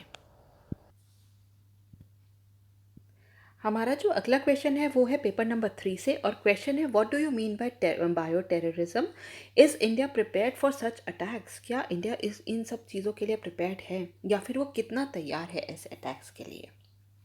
तो क्वेश्चन है जैव आतंकवाद से आपका क्या अभिप्राय है, क्या भारत ऐसे हमलों के लिए तैयार है, इसका हमें विश्लेषण करना है। तो सबसे पहले अगर हम बात करें तो जब SCO की, ठीक है, शंघाई सहयोग संगठन जो है, ठीक है, इसमें इसकी जो पहली सैन्य चिकित्सा सम्मेलन हुआ था, मिलिट्री मेडिसिन कॉन्फ्रेंस जो हुई थी, उसमें तब जो हमारे रक्षा मंत्री थे, उन्होंने जो जैव आतंकवाद है उस पर बहुत ही चिंता जताई थी। और उन्होंने कहा था कि आजकल ये जो बायोलॉजिकली जो बायोलॉजिकल एजेंट्स होते हैं उनसे जो है बहुत तरह के जो है आतंक को फैलाया जा रहा है, और ये सबसे बड़ी चिंता का विषय है, क्योंकि इसको इस तरीके से फैलाया जाता है जिससे कि मास डिस्ट्रक्शन होता है, बहुत ही व्यापक तौर पे इसका हमें नुकसान देखने को मिलता है। तो अगर हम बात करें कि आखिर बायो टेररिज्म होता क्या है, तो बायो टेररिज्म होता है जब किसी इन्फेक्शियस एजेंट का यूज़ किया जाता है, किसी भी रोगजनक एजेंट का काम किया जाता है, जिससे कि जो है जो कि लोगों के लिए हानिकारक होता है। लोगों के साथ साथ ये मनुष्य के लिए हानिकारक हो सकता है, जीव जंतु के लिए हानिकारक हो सकता है, और पेड़ पौधों के लिए भी हानिकारक हो सकता है। तो एक किसी भी तरह का जब कोई भी ऐसे एजेंट को रिलीज़ किया जाता है, ऐसे एजेंट को जानबूझकर फैलाया जाता है, या फिर उसको जानबूझकर उसका इस्तेमाल किया जाता है, जो कि जीवित निकायों, मतलब कि जितने भी लिविंग बॉडीज़ हैं, चाहे वो ह्यूमंस हो, एनिमल्स हों, या क्रॉप्स हों, प्लांट्स हों, उनके लिए जब हानिकारक होता है, जो कि ऐसे एजेंट्स होते हैं जो कि जीव जंतु, ह्यूमंस को या फिर प्लांट्स को, उनको बीमार कर दें, या फिर उनको अल्टीमेटली उनकी डेथ हो जाए। तो ऐसे जब चीज़ें जब ऐसे क्या कहते हैं, बायोलॉजिकल एजेंट्स का यूज़ होता है, जैविक हथियार का यूज़ होता है, तो हम उसको कहते हैं बायो टेररिज्म। ठीक है। तो ये जो होता है, ये किसी के लिए भी किसी के लिए, ये सभी लिविंग बॉडीज़ के लिए हानिकारक होता है। तो अगर हम बात करें centre for disease control and prevention की, तो उसने क्या डेफिनेशन दी है? उसने डेफिनेशन दी है कि ये पब्लिक हेल्थ इंस्टीट्यूट है यूनाइटेड स्टेट्स का। इसने डेफिनेशन दी है कि अ बायोलॉजिकल अटैक और bio terrorism is the intentional release of viruses, bacteria और अदर जर्म्स दैट कैन सिकन और किल पीपल, लाइवस्टॉक और क्रॉप्स। मतलब कि जो भी जब तो ये किस तरीके से फैलाया जाता है, इसमें कई तरह के बैक्टीरियाज को यूज़ किया जाता है, वायरसेस का यूज़ किया जा सकता है, या फिर फफूंद है, फंजाई है, या फिर कोई भी कीटाणु का यूज़ किया जा सकता है, कि इस्तेमाल किया जाता है एक तरह के आतंकवाद को फैलाने के लिए, ताकि जिससे कि बहुत लोग जो हैं वो बीमार हो सके और अंत में उनकी मृत्यु हो जाए। तो ये इसको हम कहते हैं जैव आतंकवाद। ठीक है। तो अगर हम पहले देखें कि जो पहले अमेरिका वगैरह में जब ये बायो टेररिज्म का, आज से 100 साल पहले जब ये कॉन्सेप्ट आया था, तो कैसे ये फैलाया जाता था? ये उन लोग को लेटर्स पोस्ट कर दिए जाते थे, बड़े बड़े जो भी नामी नेता होते थे उनको लेटर्स पोस्ट कर दिए जाते थे, और उन जो लेटर्स होते थे वो कंटामिनेटेड होते थे, उसमें वायरसेस होते थे या बैक्टीरियाज होते थे, जो कि उनको बीमार कर देते थे। वो ऐसे हस्तियों को चुनते थे जिससे कि लोगों में और ज़्यादा डर बैठ सके। तो यहाँ से जो है इस तरीके से पहले जो है वो बायो टेररिज्म को फैलाया जाता था। तो अब उसी का हम नया रूप देख रहे हैं कि अब ये बहुत ही लार्ज स्केल पे इसका यूज़ किया जा रहा है। तो ये बहुत ही विनाशक होते हैं। ठीक है, विनाशक होते हैं, ड्रेडफुल होते हैं। क्यों? क्योंकि इनको आसानी से इनका जो प्रॉपर्टीज़ हैं उसको परिवर्तन किया जा सकता है, उसको म्यूटेट किया जा सकता है, और उसे और ज़्यादा घातक बनाया जा सकता है। जो भी इसके एजेंट्स हैं, वायरसेस हैं, बैक्टीरियाज हैं, उनको इस तरीके से उनकी प्रॉपर्टीज़ में उनको म्यूटेट किया जाता है, या फिर उनका परिवर्तन किया जाता है, जिससे कि वो और ज़्यादा घातक हो जाते हैं।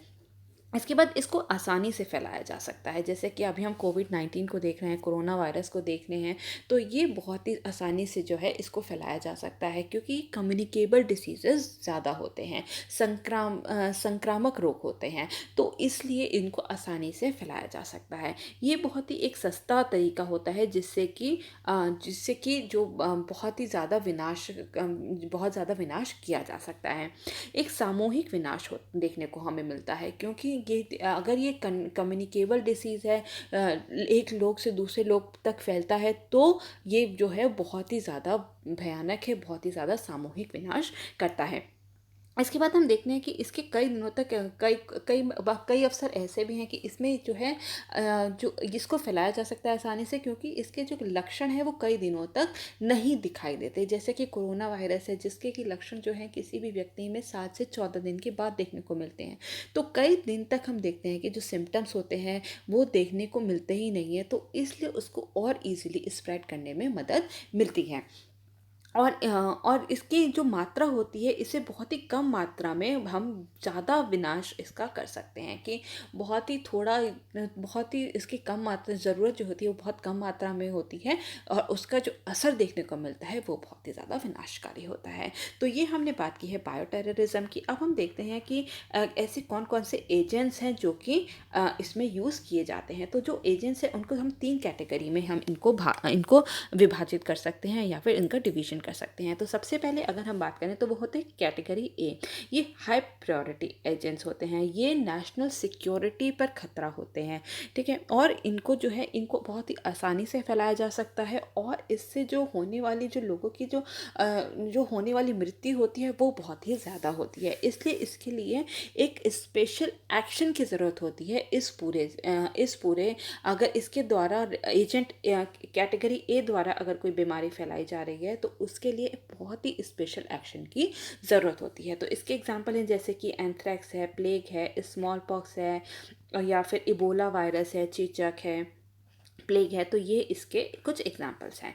इसके बाद हम बात करेंगे कैटेगरी बी एजेंट्स की। तो कैटेगरी बी एजेंट्स जो होते हैं ये मॉडरेट प्रायोरिटी के होते हैं। ये बहुत ही ज़्यादा इनको इनको बहुत आसानी से तो नहीं, लेकिन हाँ फिर भी इनको फैलाया जा सकता है, और ये भी लोगों को ये काफ़ी हद तक जो है उनको बीमार कर देते हैं। तो उसके कुछ एग्जांपल्स हैं, क्यू फीवर है, पैथोजेंस जो मतलब रोगजनक, जैसे कि जो कि खाने से हो जाते हैं या फिर पानी से हो जाते हैं, तो उसके द्वारा भी जो होते हैं उनको हम कैटेगरी बी में डालते हैं, ठीक है। पैथोजेंस होते हैं रोगजनक, ठीक है, तो जो कि भोजन या फिर जल जनित होते हैं। इसके बाद हम बात करेंगे कैटेगरी सी के, जो कि लो प्रायोरिटी एजेंट्स होते हैं। ये होते तो लो प्रायोरिटी हैं, लेकिन हम इनका इस तरह से परिवर्तन कर सकते हैं, इनको इस तरह से इंजीनियर कर सकते हैं, जिससे कि ये बहुत ही ज़्यादा मास डिस्ट्रक्शन कर सकते हैं। इनको म्यूटेट करना या फिर इनको परिवर्तन करके इससे बहुत ही ज़्यादा मास डिस्ट्रक्शन किया जा सकता है। तो इसके कुछ एग्जांपल्स हैं, जैसे येलो फीवर है, multi drug resistant tuberculosis TB है, निपा वायरस है जो कि केरला में 2018 में देखा गया था। तो इस तरीके जो हैं ये सब जो हैं ये कैटेगरी सी में रखे गए हैं, जिनको कि म्यूटेट करके या फिर इनका परिवर्तन करके इनको और भयानक रूप दिया जा सकता है। इसके बाद हम बात करेंगे कि इंडिया और बायो टेररिज्म, ठीक है, क्या इंडिया रेडी है, या फिर इंडिया किस तरीके से ऐसे खतरों से जो है लड़ता है। तो अगर हम सबसे पहले बात करें, तो अगर इसमें बहुत सारी जो हमारी डिफरेंट मिनिस्ट्रीज़ जो हैं वो इन्वॉल्व होती हैं, जब भी कोई ऐसे जैविक अटैक होता है, बायो अटैक होता है, तो उसमें बहुत सारी मिनिस्ट्रीज होती हैं, वो मिलकर काम करती हैं। अब जैविक हमलों से निपटने के लिए विभिन्न मंत्रालय शामिल हैं। तो सबसे पहले अगर हम बात करें तो वो मिनिस्ट्री ऑफ होम अफेयर्स है।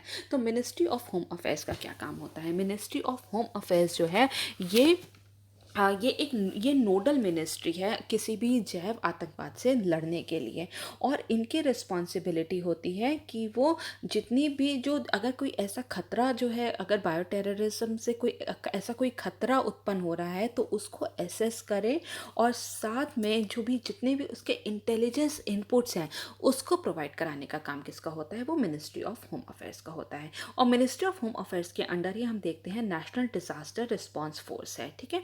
राष्ट्रीय आपदा अनुक्रिया बल, जिसका कि काम होता है कि अगर कोई भी रासायनिक ये जैविक या फिर रेडियोलॉजिकल या फिर परमाणु अटैक होता है तो उनसे लड़ने के लिए ये फोर्स जो है वो काम करती है, जो कि अंडर किसके है, मिनिस्ट्री ऑफ होम अफेयर्स के है। तो इस तरीके से जो है बायो टेररिज्म से इंडिया में लड़ा जा सकता है।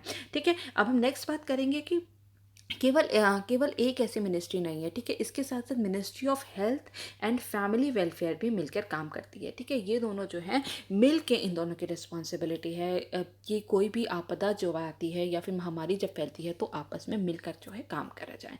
तो जो ministry of health and family welfare है, इसका काम होता है कि कोई भी ऐसी अगर कोई महामारी आ रही है या फिर कोई डिजीज़ ऐसा फैल रहा है तो उसका प्रारंभिक पहचान करना का काम किसका होता है, वो ministry of health and family welfare का होता है। या फिर उस पर निगरानी रखना, सर्वेलेंस का काम जो है, या फिर और जितने भी टेक्निकल सपोर्ट जो दिया जाता है वो सब काम होता है ministry of health and family welfare का।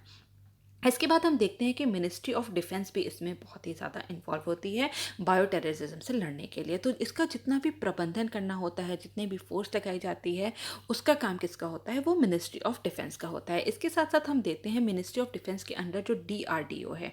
ठीक है, DRDO जो है वो जितनी भी जो भी हमारी ट्रूप्स होती हैं उनके लिए प्रोटेक्टिव इक्विपमेंट, ठीक है, उपकरण जितने भी होते हैं, सुरक्षात्मक उपकरण जो होते हैं उनको विकसित करने का काम किसका होता है, वो DRDO का होता है। उस पर रिसर्च करती है कि जो ट्रूप्स के लिए अगर कोई भी केमिकल रासायनिक या फिर बायोलॉजिकल अगर कोई भी खतरा है तो उसके लिए कौन कौन से प्रोटेक्टिव इक्विपमेंट्स बनाने हैं, उस पर रिसर्च करने का काम कौन सा है, वो DRDO का है। इसके बाद हम देखते हैं कि इंटरनेशनल हेल्थ रेगुलेशन 2007, ठीक है, अंतर्राष्ट्रीय स्वास्थ्य विनियम 2007 में इंडिया ने इसको रिवाइज किया है, और जो कि कहता है कि ऐसे अगर कोई भी महामारी है तो उसका जल्द से जल्द उसको डिटेक्ट किया जाए, उसको जल्द से जल्द उसकी पहचान की जाए, और उसके लिए अगर ऐसी कोई हेल्थ इमरजेंसी है तो उसके लिए उसका निवारण करने के लिए बहुत ही जल्द जो है उसके काउंटर मेजर्स को लिया जाए, उसकी तरफ कदम उठाए जाए। इसके बाद हम देखते हैं कि इंडिया ने जो है BWC बायोलॉजिकल वेपन्स कन्वेंशन को भी रेटिफाई किया है। तो अब बायोलॉजिकल वेपन कन्वेंशन क्या है, एक बार हम उसको समझ लेंगे। ठीक है, तो इसमें क्या होता है कि जितने भी ये एक सेकेंड, सॉरी, तो इसके जो जितने भी सिग्नेटरीज कंट्रीज होती हैं बायोलॉजिकल वेपन्स कन्वेंशन की, ठीक है, तो जितने भी युद्ध में उपयोग होने वाले जितने भी जैव कारक होते हैं या फिर विषैले पदार्थ होते हैं, उनके उत्पादन के लिए, उनको खरीदने के लिए या उनकी प्राप्ति के लिए या फिर उनके सुरक्षा के विरुद्ध जो है वो समर्पित होते हैं। और जितने भी इसके सदस्य होते हैं, जितनी भी कंट्रीज इनको रेटिफाई करती है, सिग्नेचर करती है इस पर, तो उनको 9 महीने का समय दिया जाता है, जिसके अंदर कि वो उसके जो इतने भी सभी कारक हैं, विषैले पदार्थ हैं, शस्त्र हैं, उपकरण हैं, उनके वितरण के जो साधन है उसको नष्ट कर देना या फिर उनको किसी भी जो है शांतिपूर्ण कार्यों में उसको लगाना। तो ये होता है बायोलॉजिकल वेपन कन्वेंशन। तो ये इसको 1972 में जो है लाया गया था, और इंडिया ने इसमें 1973 में इसका सदस्य बना था, और फिलहाल में इसके 183 मेंबर्स हैं। ठीक है, तो इससे लड़ने के लिए इंडिया ने बायोलॉजिकल वेपन कन्वेंशन पर भी सिग्नेचर किया है। इसके बाद हम बात करेंगे ऑस्ट्रेलिया ग्रुप का। तो ऑस्ट्रेलिया ग्रुप क्या है? ऑस्ट्रेलिया ग्रुप जो है ये एक इनफॉर्मल अरेंजमेंट है, इनफॉर्मल ग्रुप है, जो कि जितने भी कोई अगर कोई भी कंट्री है, अगर कहीं से वो माल को अपना एक्सपोर्ट करे या फिर कोई भी प्रोडक्ट जो उन्होंने प्रोडक्शन किया है उसको अगर वो शिप कर रही है, एक्सपोर्ट कर रही है, तो उनको सचेत करता है कि जितने भी उनको कि अगर कोई भी इससे रासायनिक या जैविक खतरा है, ठीक है, अगर कोई भी उससे खतरा है तो उसके रोकथाम के लिए वो काम करती है। तो इसलिए इंडिया जो है वो एक ऑस्ट्रेलिया ग्रुप का भी जो है वो मेंबर है। तो इन कई तरीक़ों से जो है इंडिया अपने आप को बायो टेररिज्म से लड़ने के लिए तैयार किया है। इसके बाद अगर हम देखें तो बहुत सारे इसमें चुनौतियां भी हैं। जैसे कि अगर हम देखें कि एक रिपोर्ट आई थी ग्लोबल हेल्थ सिक्योरिटी इंडेक्स, जो कि क्या है, जो कि जो कि जिसने कि कहा कि अगर कोई भी ऐसी महामारी फैलती है या फिर डिजीज़ेस को की रोकथाम के लिए, उसको पता लगाने के लिए या फिर उस पर अपनी जल्द से जल्द उस पर रिस्पॉन्ड करने के लिए, प्रतिक्रिया करने के लिए पूरा जो विश्व है वो बहुत ही फंडामेंटली वीक है या फिर बहुत ही ज़्यादा कमज़ोर है। और इसने जो है इंडिया को मोस्ट प्रिपेयर्ड नेशन में के इंडेक्स में 57th रैंक दी थी। ठीक है, तो हम देख सकते हैं कि इंडिया अभी भी बहुत ज़्यादा प्रिपेयर नहीं है। हमारी आबादी, population second most populated country है इंडिया। उसके बाद भी जो है अगर हम ऐसे अगर कोई भी आतंकवाद से लड़ने के लिए अगर हम सक्षम नहीं है, तो इंडिया में हम से देख सकते हैं कि इसका प्रभाव कितना ही ज़्यादा विनाशकारी होगा। और इस इंडेक्स में जो फर्स्ट नंबर पे था वो यूएसए था। ठीक है, इसके बाद हम देखते हैं कि कोई भी डेडिकेटेड लॉ या फिर संबंधित कानून इस पर आज भी नहीं बना हुआ है बायो टेररिज्म के अगेंस्ट। लेकिन अगर हम यूएस की बात करें तो यूएस में बायो टेररिज्म एक्ट 2002 को लाया गया था, जो कि इसके लिए संबंधित है, एक डेडिकेटेड लॉ है बायो टेररिज्म के अगेंस्ट। लेकिन इंडिया में आज भी ऐसा कोई भी लॉ मौजूद नहीं है। और हम देखते हैं कि आज भी जो इंडिया में है वो एपिडेमिक डिसीज़ एक्ट 1897 को फॉलो किया जाता है। तो इसके अगर हम कुछ बात करें कि महामारी रोग अधिनियम 1897 की, तो ये इसको कब लाया गया था? इसको लाया गया था ब्यूबोनिक प्लेग को टैकल करने के लिए या फिर उससे निपटने के लिए इसको लाया गया था। और इसमें क्या होता है, इसमें ये जो पूरा एक्ट है, ये कहता है कि जितनी भी अगर कोई भी ऐसा थ्रेट है या फिर जितने भी अगर कोई संदिग्ध व्यक्ति है जिसको कि अगर लगे कि इसको कोई बीमारी है या फिर वो बीमारी बहुत ही विनाशकारी हो सकती है, तो उसको डिटेक्ट करने का काम किसका है? वो स्टेट का है। इसमें सेंटर के पास बहुत ही कम पावर दी गई है। इस एक्ट के अंतर्गत सेंटर के अंतर्गत बहुत ही कम पावर दी गई थी। और इसमें जो उस टाइम पे जो साइंटिफिक मेथड्स थे, जो लीगल तरीका था, उसके अंतर्गत ये जो पूरा लॉ था उसको बनाया गया था, जिसमें ज़्यादा से ज़्यादा जो फोकस था वो आइसोलेशन और क्वारंटीन मेजर्स पर ही किया गया था। लेकिन आज के जब ये जो पूरा एक्ट है ये 123 साल पुराना है। लेकिन आज के जो साइंटिफिक तरीके हैं, जो लीगल कंडीशंस हैं, वो बहुत ही अलग हैं तब की। लेकिन आज भी हम 123 साल पुराना जो है उसको फॉलो कर रहे हैं। तो हम देखते हैं कि जो आज के साइंटिफिक तरीके हैं इसमें वो कहीं पे भी इंक्लूड नहीं होते। सेंटर के पास बहुत ज़्यादा पावर नहीं है किसी चीज़ से भी लड़ने के लिए इसके अंतर्गत। ठीक है, तो और इसके बाद हम देखते हैं कि जो इंडिया में मेडिकल स्टाफ की बहुत कमी है। अगर ऐसी को भी, जैसे हम कोरोना वायरस को देखें, तो अगर इससे निपटने के लिए इंडिया में अभी तक मतलब कि बहुत ज़्यादा जो नर्सेज हैं या फिर डॉक्टर्स हैं, वो इससे निपटने में बहुत ज़्यादा सक्षम नहीं है। तो इसके लिए इंफ्रास्ट्रक्चर बहुत ज़्यादा नहीं है। जैसे कि हमने देखा था कि बहुत सारी नर्सेज हैं जिनको कि ऑनलाइन ट्रेनिंग दी गई थी इसके लिए। उनको समय समय पर जो है उनको ज़रूरी है कि उनके जो है अपडेट किया जा सके, उनकी स्किल्स को और बढ़ाया जा सके। इसके साथ साथ हम देखते हैं कि इंडिया में इंफ्रास्ट्रक्चर की भी बहुत कमी है, हॉस्पिटल्स की बहुत कमी है, हॉस्पिटल में बेड्स की बहुत कमी है, वेंटिलेटर्स की बहुत ज़्यादा कमी है। इतने मतलब कि यहाँ पे हमने देखा कि रेलवे कोचेस को जो है आइसोलेशन वार्ड बनाया जा रहा है। तो क्योंकि इंडिया में इंफ्रास्ट्रक्चर की बहुत कमी है, हेल्थ इंफ्रास्ट्रक्चर की बहुत ज़्यादा कमी है। और हम देखते हैं कि जो इंडिया में केवल 2.2% ऑफ जीडीपी जो है वो केवल हेल्थ पर खर्च किया जाता है। तो हाँ, ये तो बहुत ज़रूरी है कि हेल्थ क्षेत्र में, स्वास्थ्य क्षेत्र में बहुत ज़्यादा हमें इन्वेस्टमेंट करने की ज़रूरत है, ताकि और ज़्यादा से ज़्यादा वेंटिलेटर्स हों, हॉस्पिटल्स में बेड हों, अच्छी से अच्छी सुविधाएं मिल सकें लोगों को, ताकि जो है लोग ऐसे रोगों से जो है वो उबर सकें। इसके बाद हम देखते हैं कि इंडिया में जो रिसर्च एंड डेवलपमेंट है उस पर भी बहुत ही कम जोर दिया जाता है। ये इंडिया में, जैसे कि अगर हम बात करें तो केवल एक BSL-4, ठीक है, केवल एक BSL-4 जो है लैब है, जो कि पुणे में है, जिसका नाम है नेशनल इंस्टीट्यूट ऑफ वायरोलॉजी, जो कि पुणे में है। BSL-4 होता है बायो सेफ्टी लेवल 4, जो कि हाईएस्ट लेवल सेफ्टी लेवल होता है।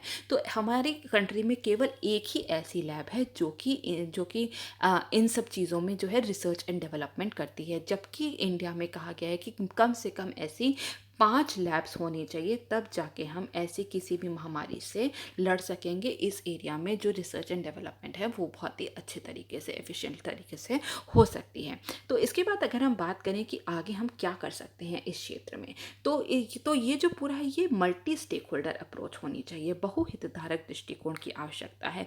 इसमें केवल हम ये नहीं कह सकते कि ये केवल गवर्नमेंट के भागीदारी से होगा, कि जो भी कदम उठाया जाए वो केवल सरकार द्वारा उठाया जाए। ज़रूरी है कि प्राइवेट इंस्टीट्यूशन, गवर्नमेंट, यहाँ तक कि एनजीओज, ये सब साथ में मिलकर काम करें ऐसी किसी भी महामारी से लड़ने के लिए। जब भी कोई अगर कोई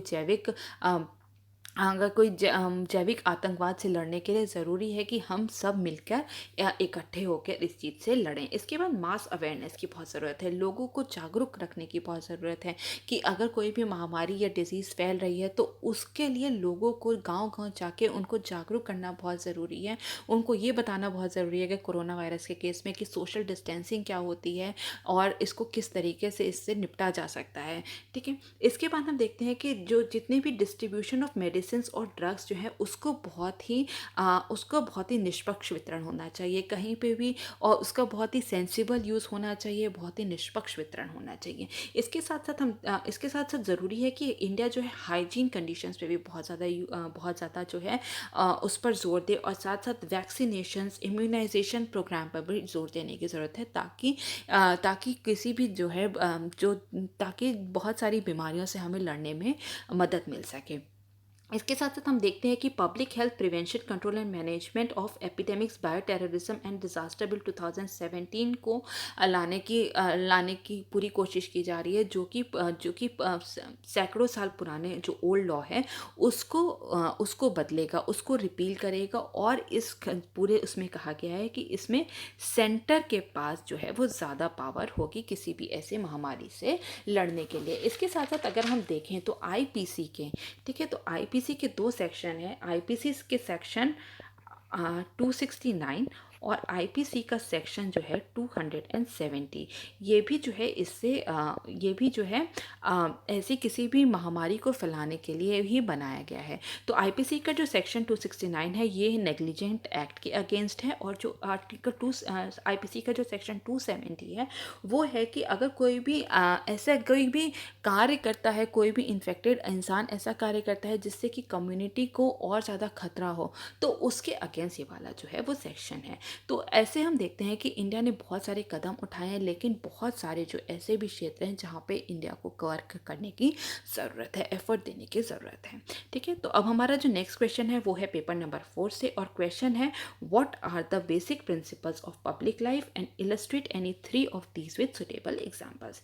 सार्वजनिक जीवन के मूल सिद्धांत क्या हैं और उपयुक्त उदाहरणों के साथ इनमें से किसी भी 3 का वर्णन करना है।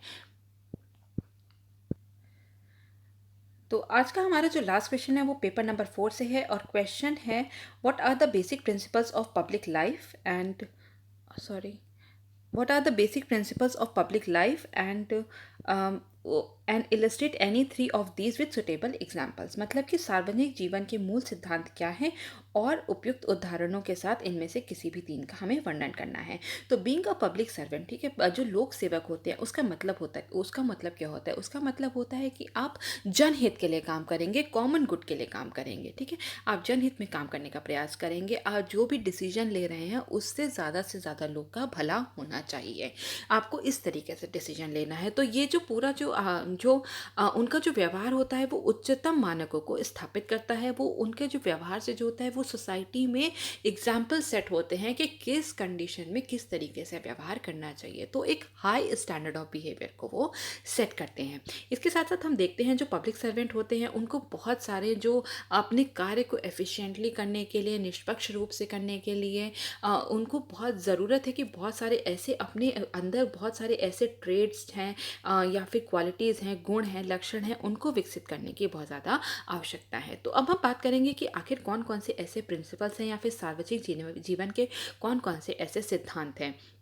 तो अगर हम बात करें तो यूनाइटेड किंगडम में, ठीक है, वहाँ पे एक committee on standards in public life 1994 में सेटअप की गई थी। सार्वजनिक जीवन में मानक समिति 1994 में जो है उसको गठन किया गया था, जिसके की अध्यक्ष थे नोलन। ठीक है, तो इसलिए उसको नोलन समिति का नाम दिया गया और ये जो पूरी जो कमेटी है ये नोलन समिति के नाम से ही प्रसिद्ध है। तो इसने 7 सिद्धांत दिए थे पब्लिक लाइफ के। अब हम इसको एक एक करके यहाँ पर डिस्कस कर लेंगे। सबसे पहले है सेल्फलेसनेस। सेल्फलेसनेस का मतलब होता है कि निस्वार्थता। मतलब कि जब जो भी आप काम करेंगे वो लोग समाज कल्याण के लिए काम करेंगे, वेलफेयर ऑफ द सोसाइटी के लिए काम करेंगे, पब्लिक इंटरेस्ट में काम करेंगे, जनहित में काम करेंगे। ठीक है, तो जो भी आपका कार्य है, जो भी आप कर रहे हैं वो कॉमन गुड के लिए काम कर रहे हैं और जिससे कि लोग ज़्यादा से ज़्यादा लोगों का जो है वो कल्याण हो रहा है। तो इसमें हम कहते हैं, जैसे कि जो गीता में लाइन्स लिखी गई है, कर्मण्येवाधिकारस्ते मा फलेषु कदाचन। ठीक है, काम करो लेकिन फल की इच्छा मत करो। तो इसका जैसे कि हम एग्जांपल देख सकते हैं कि आजकल जैसे कोरोना वायरस के उसमें जो डॉक्टर्स हैं वो ओवर टाइम कर रहे हैं, वो अपने घर नहीं जा पा रहे हैं, वो हॉस्पिटल्स में रहकर ही जो जितने भी पेशेंट्स हैं उनकी बहुत अच्छी देखभाल कर रहे हैं। उनको ये डर नहीं है कि उनको भी ये रोग हो सकता है, क्योंकि कम्युनिकेबल डिसीज़ है। वो फिर भी पूरे तरीके से अपने कार्य के प्रति समर्पित हैं। तो इसको हम देखते हैं कि वो कितने सेल्फलेस होके डेडिकेटेड होके अपने काम को कर रहे हैं। ठीक है, तो हम नेक्स्ट बात करेंगे इंटेग्रिटी की या फिर अखंडता की। जब भी आप कोई डिसीजन लेते हैं, जो भी कोई पब्लिक सर्वेंट होता है, उनको किसी के इन्फ्लुएंस में आकर कोई भी काम नहीं करना चाहिए। कोई भी डिसीजन किसी के इन्फ्लुएंस में आकर नहीं लेना चाहिए, या फिर कोई किसी से ओब्लाइज होकर कोई भी डिसीजन नहीं लेना चाहिए। जैसे कि इसका अगर हम एग्जांपल देखें तो इंडिपेंडेंस ऑफ जुडिशरी से देख सकते हैं कि अगर कोई भी जज है तो उसको जो है किसी का निष्पक्ष होकर जो भी अपना निर्णय है वो देना चाहिए। ये नहीं कि किसी भी प्रलोभन में आ जाए या फिर किसी लालच में आ जाए कि उसके रिटायरमेंट के बाद उसको कोई पद दे दिया जाएगा। तो उसको इस तरीके से अपना जो निर्णय है वो निष्पक्ष होकर देना चाहिए। ठीक है, तो हम इसका एग्जाम्पल जो है इंडिपेंडेंस ऑफ जुडिशरी से ले सकते हैं। इसके बाद अगर हम ऑब्जेक्टिविटी की बात करें, ठीक है, थर्ड प्रिंसिपल है ऑब्जेक्टिविटी, मतलब कि निष्पक्षतावाद।